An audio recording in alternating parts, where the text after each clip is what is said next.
Hello, and welcome to another episode of Fibre Mates. My name is Gay, and I'm a technical editor living and knitting passionately in Melbourne, Australia. And this is my podcast where I interview people involved in the Australian fibre community. So welcome back to this episode. Before I go any further, I would like to acknowledge the First Nations people, the lands upon which this podcast was recorded, the Gulajong and Wadawurrung peoples. I pay my respects to their elders, past and present. Happy New Year! There's lots to talk about. Before we get into the interview, I've been reflecting on the podcast and how long it's been going and what I want to do with the content this year. So maybe I need to back up. This arises from a friendship that was spawned last year after I interviewed Amber O'Brien, and Amber and I have been mates since that video, and we will message occasionally. We've attended a yarn event together, and Amber has really inspired me to try something new, and it is also spawned from an Amber O'Brien project that I've been working on called the Radvent Throw. And I have so thoroughly enjoyed working on the Radvent Throw that I have decided to try and knit monogamously. I know. Look at all the projects. Those are all whips back there in the corner. But these little squares just brought me so much joy when I was knitting them, and I'm not sure whether it was the pattern or the yarn combination, the colors, just what they look like, or the fact that they were smaller wins. So I could finish a square sometimes in a day if I had enough knitting time. And I'm still working on that project. But as a result, I thought, why don't I just do, instead of having a traditional kind of whips, FOs, acquisitions types of episodes, why don't I try to do project vlogs that I can drop intermittently with the interviews, because I love doing the interview episodes. I love meeting new people, and I love bringing that to you. So I think that's what I'm going to try and do this year, along with the technique deep dive series that I do with designer Susanna Kartinen from Sana & Co. So we have a year of technique deep dives planned, and I'm really excited to start recording those as well. So those are kind of, I don't see it as a resolution, but I think that's how the podcast will go this year. So I really hope you join me for this journey. I think it's going to be really fun. Now we also have a giveaway this episode for reaching 1,500 followers on Instagram. So I will draw the name of that winner at the end of the interview. And this month's interview is with Katrina from Pirate Purl Yarns. Now, Katrina was recently in Victoria to vend at the GOR Woolen Mill Christmas market, and I took the train out to Birreguerra because she was staying with Tom Dennis over at Tarndie, and we had a delightful morning. Really enjoyed hanging out with Tom and his family and Katrina, and I hope you really enjoy this interview. So grab your tea, I've got mine here, and your craft, and settle in. Hope you enjoy it. Hello, how are you? I'm excited to be here, Gay. This is so special, I think, for us to actually be together, because if you don't know who is sitting Next to me, this is Katrina Kellett from Pirate Purl Yarns. And Katrina and I live in different states. So this is, we've actually both traveled. You've traveled a lot further than I have. We are sitting in the cottage at Tarndwarncourt or Tarndie, which is a beautiful spot just outside of Colac in regional Victoria, where you can come and stay actually on the farm where they raise sheep. Raise Polwarth sheep, and they do a beautiful yarn. So if you haven't heard about Tarndie, please check them out. And if you need some time away, It's a beautiful, peaceful space to be in. Yeah. it's amazing. So I understand that Tarndie has a really special place in your heart because it's actually where you kind of got started. Can Yeah. you tell us about that? Yeah. Tarndie was this magical place that I brought a friend to in 2014 where we had a little knitting retreat, and my friend was visiting from Germany and I was looking for a nice place to go. Her requirements were a nice peaceful farm with sheep that's in Australia someplace, and I was like, okay, Google, do your best. And I found this farm and we came down in 2015, I think, and I met the Dennis family.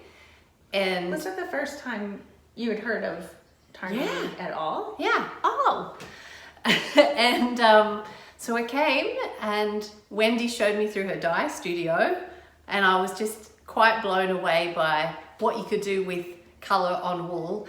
And I also really love this wool and this place and these people, and I thought this is quite a magical experience and it brings me much joy. I want more of this. How do I get more of this?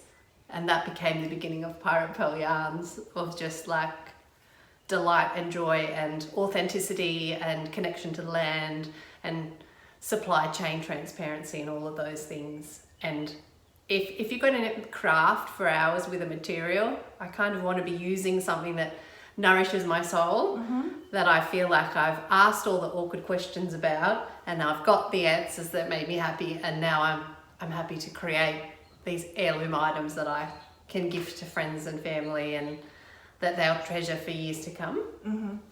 So that was the beginning of the Polwarth journey and learning about the breed of sheep, and I didn't realise there were sheep other than merino at the time. Right. And I think it's given me a curiosity for the different fibre properties that different animals bring to a yarn, really. And I think I don't enjoy a homogenised society, and I also don't enjoy homogenised yarn fibres, so that's why I was looking for diversity in fibre. yeah. And I think over the time, I think it's 10 years now I've been doing this, I've loved the Polwarth, but it's also opened my eyes to introducing people to other fibre, just that there's a bit more in life. It can be spicy with this difference. It's nice. Yes. Even if we have a Polwarth merino, like Yeah. even if that's what the blend is, it's actually integrating other fibers and creating that demand, I think, for varied fibers that have their own unique properties, like you said, that can work in different ways other than merino. Yeah, and I think with my crafting kind of time, I wanted it to be giving back to the world in a nice way. So I've been thinking about rare breeds or other smaller farms. How do we create or sustain a need for them to keep doing what they love? And that has been an interesting journey of learning, because I don't come from a sheep farming background. I come from dairy farming country on the mid-north coast of Australia, and so just cows is kind of more what I'm used to growing up with and around, but also the farming background and the connection to land has always been very strong in my family. So when I met another family who had similar connections, all of a sudden we felt like Tom was just taking over the family business at that time, and I was just thinking about doing some textiles business because I'd done previously a lot of administrative work before that, and I had given that up to travel abroad with my husband because he was the recipient of several research fellowships and we were living in Germany for a stretch. And in Germany, I befriended the lady in the local yarn store, and we didn't have a common language, but we had wool as our language. Yes. And there were these fabulous skeins of wool that were dyed all these terrific colours, and I'd never heard or seen of hand-dyed yarn before at that time. So that was sort of, that seed was planted there in Germany. And then sort of as I came home, I started to think, oh, maybe I could buy some locally, and there wasn't any locally. And I started creating some eventually, and then there was more than I could possibly make up into anything. So my friends had asked if I could sell some to them. And then it sort of grew from that into this Pirate Purl Yarns thing of needing a label to put on these things. But I always dye with myself in mind. So I often think people won't buy this yarn behind me and that I'll have to keep it and I'll have to knit it all up. So I just am making colours that I like to work with. So I'm sorry everyone if you don't like these kind of colours, because I'm assuming maybe one day I'll be locked in and this will be my yarn shop to shop from. So make it good. Well, let's go back to your background. So dairy farming, admin work, have you, like, how do you feel that your background influences your dyeing? I think growing up in a small country town where I was outdoors a fair bit connected me to the plants and the seaside, and I think I get a lot of inspiration from just seeing the flowers in the garden and how those colours vibrate together. But for a stretch of time I was very fortunate to have a studio space in a creative arts community, and so there were a lot of artists around me. Yes. And I didn't really have any training about colour theory or anything. I didn't know that was a thing even. Yeah. And the other artists were sort of coaching me informally in the tea room and things when we'd be having lunch, and directing me to look at different things, or they were explaining how they were mixing paint for oil painting and things like that. And I was just learning a lot about how colours might vibrate together, or reading things they directed me to. And so I think that started to, the being out of doors, but also then having a bit of coaching in how, you know, what's hot, what's not hot. Like when you're like, well, this is a great combo, or that's a bad combo. I was sort of just doing a lot of informal testing with myself. Yes. To train my eye to be able to think, well, what's a good combination here? And I think that sort of has informed how I now make colour. But I'm also very undisciplined in terms of I don't really make a collection. I'm just mixing a colour that might be missing from something. I think like an artist looking at a painting, you might think, oh, we need a bit more bright yellow up in this corner to bring this to light. Yes. And I think I look at my skeins of wool and think, oh, what's missing here? And I just sort of mix a colour that to me looks visually pleasing. So I'm not using a colour card or having a set palette, because I'm trying to keep it dynamic. Otherwise it could, for me, become quite routine to be dyeing something by a formula. So yeah. Your palette is, I think, beautiful. I always think beautiful saturated tonals. Do you ever think about dyeing a variegated? When I first started experimenting, yes. And then I was like, I'm not very good at this. And lots of people are lovely specklers and do wonderful variegated yarn. Yeah. And so I think I decided I might be better to get really good at one thing, because I feel like I'm still learning a lot about dyeing, that I might really get really good at one thing and then move on to something once I feel like I've mastered one. And also I don't knit with a lot of variegated yarn. I love them in skeins, but I don't often create things using them. So I have a little collection of variegated yarns I've collected over the years at yarn fairs from other friends who I've been really inspired by their work. But for me personally, it's probably not a field I'm going to go into. No, but I mean, why would you need to? Look at this. Look at this. Well, but also there's something about the speckling when you're doing a non-superwash yarn. Yes. That it does create a very different look, and also it doesn't exhaust fully in the dye bath. And I'm pretty thrifty with my dye powders and things, so every time I run a dye bath it would exhaust completely to clear. Yes. And all the colour is stuck on the yarn, whereas with speckling sometimes it doesn't fully, there's sometimes some waste dye that has to go somewhere, And with a bit of a sustainability stuff in mind, I prefer that was adhered to the yarn rather than going anywhere. Yeah. So that's because my the grey other water after the and so Yeah. sometimes my grey water is ending up on my garden, so Yeah. I'm like, well, I think I shall make sure the colours in the wool stuck in there. Yeah. Yeah. Yeah. Every time, like, I keep seeing the wool out of the corner of my eye, and I'm just like. Anyway, I also wanted to ask you, because, well, we're recording the interview in December. It's going to come out in January, but what I have front in mind is Advent season. Would you ever do an Advent? I'm not surprised. I'm not surprised. I would love one, just saying. There's quite a following of the Advent calendar people, but I've actually never experienced this. So also, it's, just not been a part of my experience. And you have to be very patient to wind all those little skeins off. And I'm not a very patient person. Yes. No, they are like a tremendous amount of work from concept to packaging. Because when people might not notice, when a yarn comes to me, it doesn't look like this. It comes on a cone from the wool mill, and then I have this fabulous machine which helps make it a bit easier, that pulls off the yarn and makes it into a manageable size hank. And you might say you could do big or small size hanks, but if you do more smaller ones, there's a lot more yarn ties to tie. Yes, of course. And yarn tying is not my favorite thing.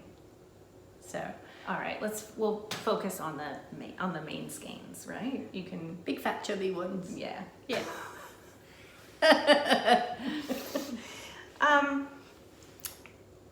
How do you design a color?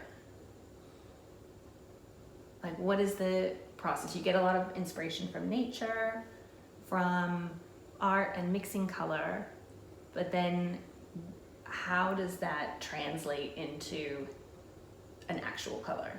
Yeah. So for me, I guess light is really critical in this phase of trying to think, well, I need a yellow. What kind of yellow? Is it warm or cool? And then using the dye powders that I have come to me as a pure dye color, so nothing is blended. A lot of acid dyes, which dyers use, may come with tiny particles of different shades in it, and that's a different level of controlling it. But I like to work with just a pure yellow and then work from there by adding different components to it. And I would weigh out the dye powder in tiny little cups for each dye bath that I do. I don't do a solution that I keep on the shelf. I just do it each individual batch, because I don't have a lot of space to store the dye stuff. So I just have a few little jars of the clear color and mix a darker or lighter, or and apply that in a dye bath and record meticulously, I hope, my notes. And if not meticulously, then I get caught down the track and they maybe become Lady Luck skeins, where it was just the luck of the magic of the pot. Mm-hmm. That means I have no recipe for those ones. But otherwise they have names. But look out for the Lady Luck ones, because they're all one-offs. Well, and so it's kind of special. I was just going to say, it makes it a bit more special. I just got a one of a kind from Sarah at Bomb Yarns the last time I was in Tasmania. And I just think, how special. Like, that's the only one ever. So and it's the serendipity of the dye pot, those ones. I quite like them, and I do that for fun, to unwind. If I'm having a bit of a mental block on a colour that I might need, would just be a bit of a wild abandon one, or a Lady Luck skein, to like help get my eye back in on colour mixing. Yes. Yeah. So sometimes I experiment with pencils if I'm somewhere away from the dye studio and I'm trying to blend colour. I try and learn what colours might work well in layers. So just using coloured pencils. Yeah. To like kind of go on top of it. Yeah, paper, like just to kind of get the idea of how two colours might layer over each other. It's kind of experimental, but it helps my brain to just start thinking differently about stuff. Even if I can't get the wool and put in the pot, I can, use watercolours or something to mix. a blended colour in that way. So that's a fun way of just putting yourself in a creative mindset, even if you can't be in your studio making something lovely. Once you have the color that you want to dye, how do you actually achieve it? What process are you using? Okay, I like just water immersion bath. So like it's like cooking spaghetti. You want a big pot for a big Italian feast. Yes. That's how I think of it. Yes. So I have a really big pot and I fill it with hot water and I add the dye and it's in solution, and then I'm adding yarn and keeping it at temperature for a stretch till the colour is absorbed by the yarn, and then allowing it to cool overnight. It's non-superwashness of this yarn means that it needs to be a slow and mindful process, because otherwise we could easily felt everything if we were in a rush. So it's almost quite meditative because my dyeing has to be slow. I'm just using like an induction cooktop to bring it up to temperature and then turning it off and leaving it to rest, and then going on to do other things while that colour's cooling down. And then after that process, once it's cool, I give it another little wash. It's like giving it a glass of wine and running it a warm bath. So it's had that. And then once it's dried in the sunshine of my courtyard, I skein it up and give it a little cuddle, put a label on it, and then it's off. It's off to someone. So that's kind of the process of attaching colour to the yarn. So it's been quite a peaceful process. How long would it take for the process from like putting it on to finish, to skeining? Yeah. How long does that normally take? I'd say allow a few hours. I would soak my yarns before putting them in. So I will put them in a nice bucket of warm water to just get all nice and wet. Yes. And so they're resting in the warm wet water for maybe half an hour while I mix colour, and then I've been bringing a big pot of water up to some gentle heat, put the skein in. That's probably in the heat for 45 minutes or so, and then I will turn that off and rest it to cooling depending on the temperature. That could be a couple of hours or overnight, and then a quick wash and a dry. So I would find it hard to turn around things in 24 hours. Yeah. But I can sometimes when the weather is right. Oh, yeah. Because I get a sea breeze at my house, and so sometimes the sea breeze helps, with the drying. Yes. Yes. Yeah, so there is a little bit of thinking time in between. So I like to kind of go off and pack an order or do some other jobs while some things are having their little rest in the bath. Yeah. Yeah. Other than Tarndie, because you use Tarndie bases, I did a Semplice shawl in the Polworth silk. I'm just having a blank about Blackbeard? Blackbeard in Blackbeard. Yeah. And it's beautiful. Yay! Crushed violets. Oh yeah, that colour. Yeah. Yep, I remember. And that was actually part of my poly blanket too. Oh yeah. Okay. Yeah. I love that color. It's a good colour. Sorry, I'm digressing, thinking about We digress. What I want to know though is how you choose your bases. Yeah. Yeah. What goes into that? It can be a bit tricky because there's no shop to just go to get nice yarn bases, where you can just go, I want all these sheep in the one yarn, and yeah. So the Tarndie one was serendipitous, the Polworth, is that I just came here. I knew I knew that there were a few farms that did stuff like this, but they're hard to find. Yeah. And sometimes they have come to me at wool shows and gone, hey, I've got this yarn from my sheep. What do you think? So that's been a blessing, because I set some hard parameters for myself at the start of thinking I just want to support Australian farms and farming here because of my background coming from a farming area. I knew that if I chose to buy imported yarn, which is what I first started experimenting with, because I could only get to Spotlight to get some yarn to be like, how do I put colour on? And then I bought some in for a little bit. I thought, no, there must be someone here trying to do this and make their own and trying to find someone to dye it. And because mostly when you're farming, life is too full to be doing the whole thing from beginning to end. To end. Yeah. And it's nice if there's someone who shares your values, who would take your product and then transform it and then make it free to the artist to create what they wish, whether it's a weaving or a jumper or and I was fortunate when Cloverleaf Corriedale came to me at a show and were like, I have this Corriedale yarn that I've made, what do you think? And that became a journey of negotiating around the way the yarn was spun or how the mill might deal with it. But in other ways, I've had to just ask at wool mills. That's been a good point to say, is there someone who has some fibre that they want made into something that maybe they don't know what to next? Maybe they just thought, I had all these sheep and I made this, but then they're looking for someone to collaborate with. So that's been another way. Great Ocean Road Woolen Mill provide a few of my yarn bases, and that came about because we had just a real supply hiccup. I thought I would be not touched by the COVID thing because I was like all in-house kind of, but Tarndie had run out and we'd gotten through all the yarn. It's like when you've eaten all the snacks out of the cupboard but you can't go to town to get snacks and you're like, I'm out, what do I do? And Great Ocean Road Woolen Mill were amazing, and we're like, we have this fibre in our shed, would you like for us to spin some for you? So behind me is what you can see that's been produced by Great Ocean Road Woolen Mill, and Nick and Isabel have been great to work with. So they have very similar sustainability values. So totally. In complete alignment. Yeah. Yep. And so they made a beautiful 5-ply that was merino and linen, which I have, and also an 8-ply, which is similar to their La Bella range that they sell. Yes.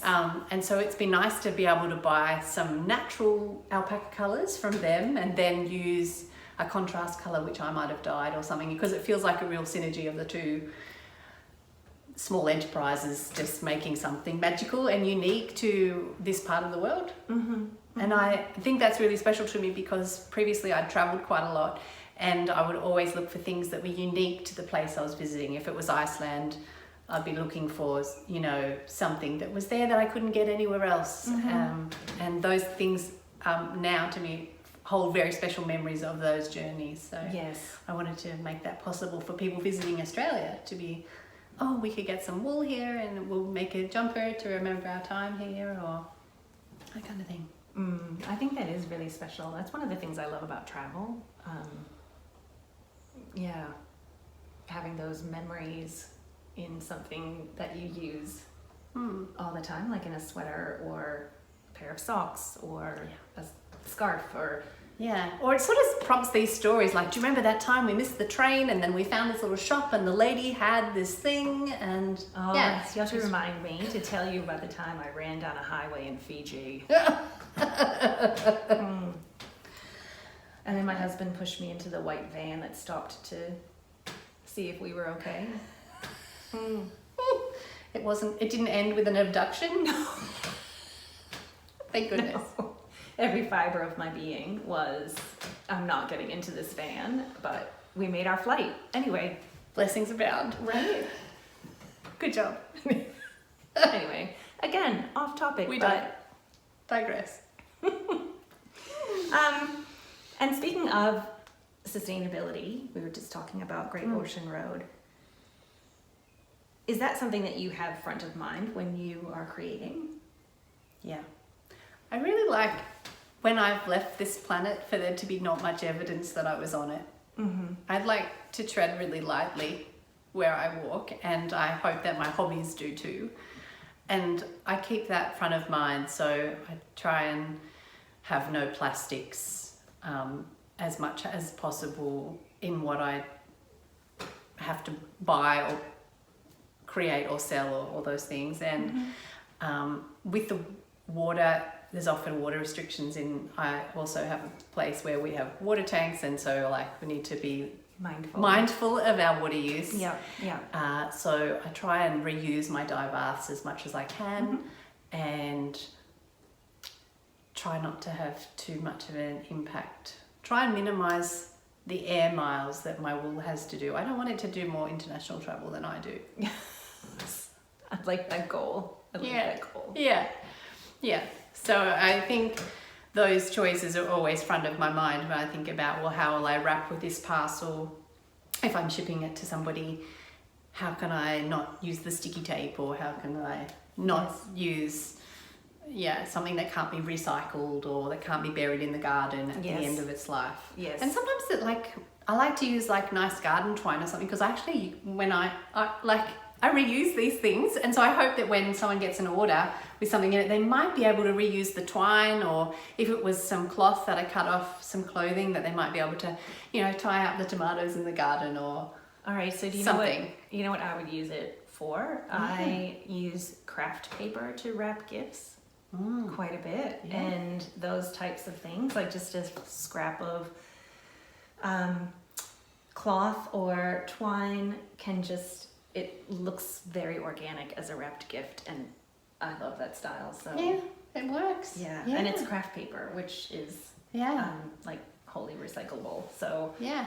So in another life, I work for a lovely little Newcastle business called High Tea with Mrs. Wu, and they're I know High Tea with Mrs. Wu. They're a sustainable fashion clothing company, and they design clothes for long wearing and minimal waste. And we would sometimes have the little selvages off the cloth that we would not call waste, but they were actually cuttings. They were like something of value, and that's what we would use for the wrappings of things. And so I still have some of that, otherwise might be called textile waste, which I use for wrappings, and I think it's really lovely. So I think they partnered with another business that is trying to take clothing waste or textile waste yeah, and turning it into yarn, called Dempsta. Have you ever heard of them? Yeah, it's worth checking out if people can have a look at what Dempster's doing. And I think they've done some test garments with the yarn that was created through that experiment of going through a knitting machine and knitting a commercial made garment as well, which is worth looking at. It's quite fun. And they've been doing a lot of research about the machinery and the equipment that they would need, and I think bringing it to Australia, though I think it's available but overseas, like many things are. They do have some knitting yarn actually, and I think Maker, which is my local yarn store. Oh, great! Yeah, actually has some. So, I'll put a link in the description box below, so you can check that out if you're interested. I've noticed at your display that you always have a sign about inclusion, and there's a little gnome on your stall. Yeah. Can you tell us about that, please? I can. Where that comes from? One day I got this fabulous parcel in the post, and it was this beautiful hand knit pirate gnome. I should have brought him along today, but I forgot. He's this little gnome that's knitted in some scraps of my yarn that a friend sent to me, and he's really rather cute. And she was in a gnome knitting phase, and she said, when I'd made this pirate, I couldn't help but send it to you. And the interesting thing about this is that it was made by a dear friend who can no longer go on the yarn circuit anymore, and she has been there and done it all before me. And I think I travel now with that little gnome and my inclusion sign on my store, because I feel like she really welcomed me into the festival yarn selling world, and that she has got a lot of wisdom from which I have benefited. And often you can be tempted to think that you're the first person to have done something, but often we're just standing on the shoulders of those who went before us. And I think, acknowledging the elders in the wool industry, whilst they might not be visible on social media, is really important to do so. And so I carry that gnome of hers with me, because she is not attending the further away markets anymore because her health has not permitted her to do so. I think I wouldn't be doing this if it wasn't for those men and women who coached me along the way and opened the door to me. And I'd like people who are at yarn festivals and markets to feel like they are welcome to my stall, no matter their background or their stage in the journey of crafting. Because we're all just on a journey. I don't know everything. You don't know everything. We're just learning, and we're just at different stages of that journey. And so whether it's crafting or gender issues, we're all probably going to make mistakes along the way, but it's good to acknowledge them and apologize and keep trying. And it's like your knitting, like my knitting I cast on last night was a disaster. I'm just going to have to keep trying. I pulled it out. I spoke to my wool and asked it to be more agreeable with my second attempt. But yeah, I think it's nice because sometimes you don't feel represented when you go to an event. And when I first decided to learn a bit more about knitting, which wasn't my first interest, I was a bit more into crochet because it wasn't as anxiety inducing, because if you took the hook out, the whole thing didn't fall apart, whereas with my knitting, yes, it would. of course. And so I just thought, well, I want others to feel like they're not alone, because I first went to a Knitters Guild thing and I was told it wasn't really for people like me, and I'm like, what do you mean people like me? Is it just because I've got a weird hairstyle or because I'm too young? Or and it's been the best thing in the end for me, because I realized they needed me in my differences as much as I needed them and their wisdom and their experience. So I think just I'm putting my hand up saying I'm including everyone, and that they're very welcome to come and say hello to my little pirate gnome and realize that I'm part of a longer family history of this crafting, and that we all come to it for different reasons, whether it's relaxation or utilitarianism. Like I'm quite a big fan of making something that you need instead of it not having a point in life. But I realize for some people that that's a part of managing a different thing, to make and make and make and make, but we're all in it together, really. Yeah. Is where I'm at. Yeah, I think the only thing that we can be 100% sure of is that we don't know everything. Yeah. Yes. Right? Yeah, there's always another cast on to learn. I had that discussion with my husband the other day because I was doing an Italian tubular cast on. And he asked me, how many cast ons are there? He says, you could write an entire book on cast ons. And I was like, I could. But there is already one. I'm sure there is. See? Anyway. Very true. Yeah. Can we talk about some of the yarns behind us? Yeah, for sure. Which one do you want to talk about first? I think this one. I really like yellow, having a yellow vibe. This one is this lovely squishy merino and linen 5-ply called Golden Highway, this colour, because it reminded me of the Golden Highway for some reason. And I like it because I live in a bit of a hot climate, and I was looking for something that was a bit cooler and lighter, but would still make a garment, but not be really... My Polworth silk yarn is often very good for scarves or shawls, light, but I wanted something I could make like a little jumper or a t-shirt with, and so that was this one. I love this color. Can I pull that? Yeah, pull it out. Yeah, what colour's that? Zinfandel. Oh, wine. You know why that. Yeah, this is like my color. Over here, this lovely, people might not know, but I still have not dyed my favourite green. I think this one I did this week might be getting quite close to getting there. I often say that I can give up once I've dyed this infamous green that I could never realise from my mind to the wool. It kept changing when I applied it to the wool. But I think I've almost got there. This one's Fern, and it's dyed on my Fathom yarn base, which is a merino alpaca blend, which has been manufactured for me by Great Ocean Road Woolen Mill. So it is like their labella. That knits up so beautifully. Super soft. Yeah. Yeah, anyway. It's coming in some nice colours. These ones are new, this week's dyeing. I think this little combo is looking good together. I like it. We might have to get more of it. What do you think? I think so. What do you think? Let us know in the comments. What's your favorite color? There's a rainbow back here. Accidental, actually. They just come out of my fingertips. So what does 2026 look like for Pirate Purl?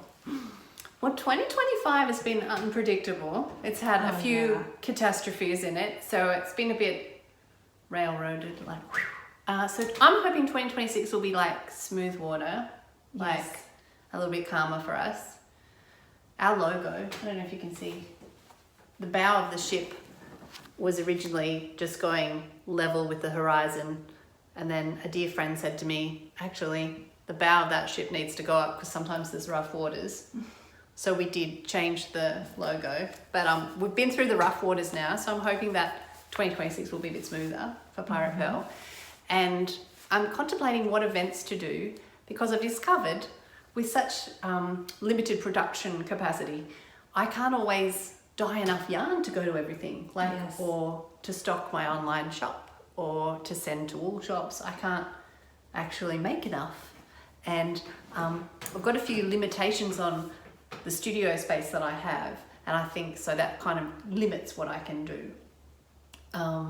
So I can't do everything, because this year I took on a few extra events and then found that I felt quite frazzled and exhausted, that I couldn't dye enough for everyone, and I just didn't want to disappoint. So I think I'm going to only do a few market events this coming year, but Bendigo Sheep Show for sure, because it's always a 2-day drive each way for me, so it's a bit of a big one. But I just find it so enjoyable to talk to so many people from around the nation that have come to the show, that I find it a really lovely experience. And I sometimes try and have a couple of days off at the end, just to think about all the stories I've heard, and sit and think about all the garments that I've seen where people have brought back to show me things that they made with last year's wool sweat. That's really nice experience. And then, so watch this space for next year's event bookings. I think I'll list them on my website. I've got a little events tab where I'll just list the ones I'm doing. I'm always for sure keen. There's another event called Fibre Frolic in Western Sydney, in Mulgoa, and I always love that one because it's set in some beautiful gardens, and it's just a really nice vibe, and it's a really diverse crowd that come to it, which I really love. People just different backgrounds and experiences of crafting and creating, and I find that a fun one as well. And the team who organise it have always been so charming to me that I just couldn't possibly not go back. But I think they might be doing a retreat there this time before the show with maybe Amber O'Brien. I might be the designer. Yes. I've never met Amber, so I thought, might have to go to that. Oh, for sure. Amber's a beautiful person. Perfect. Yeah. I would love that. Yeah. Maybe that'll be my holiday. Have a retreat. Yeah, it'd be nice. So, in terms of collections and things, I think it's I'm a real plodder in life. I think I'm just slow and steady, like the turtle that just is observing what's around before crossing the road. Yeah. In my hometown, there's a tiny Manning River turtle that's been identified, and often on the dirt road to our place, we have to stop for a little turtle and get out and help him off the road to make sure the next car doesn't run him over. But he's just there looking about, going, oh, what next? And I think I'm a bit like that. I like to think quite a bit about what I'm going to do and make it purposeful. So I think that means I'm not always the biggest, brightest, shiniest, fast-moving thing. I'm kind of this slow plotter that just wants to actually have a business that can go the distance. I would fear burning out or becoming bored with something. I've done a lot of other work in the past where I decided at some point this is not for me, but I think this is such a lovely part of life that I want it to be sustainable over a longer period. So understandable. Katrina, thank you so much for coming on. It's been a real treat to get to spend this time with you, and I really appreciate you taking the time out to have this interview. Thanks, Gay. It's been a lot of fun. I really enjoyed it. I'm a shy person. I often don't like to be out in the front of things. So thank you for being so kind and generous in your interview today. It was lovely. Thank you. How fun was that? I had such a good time hanging out with Katrina. She is so lovely and giving of herself. In fact, when I thought I was going to run out of yarn for the poly blanket that I made with her yarn, she sent me a couple of skeins. So I have these two skeins of Scuttlebutt. This color is called My Lover's Eyes, which is probably my favorite of her colorways. And this second one is called Brownstone. These will make a beautiful cowl, and I want to pass on that really giving spirit that Katrina embodies, and I'm going to give these away to one lucky viewer. So if you comment, put in the comments what you would make with these skeins, then I will draw a winner before the next podcast, which I think will be recorded mid-February. So perhaps by, say, the 15th of February, you have until to enter this giveaway. And I'll draw that winner before the next interview. Now, the giveaway for the bag. This beautiful Mason Vale drop cloth bag will be headed to Susan Cochran, JT5ZP. So Susan, if you could please DM me on Instagram, and I'll get your details and send this off to you. Yay! Congratulations! Well, thank you all for sticking with the episode. If you have liked the episode today, please give it a thumbs up and consider subscribing so you get notified of when new episodes are released. And until next time, happy knitting!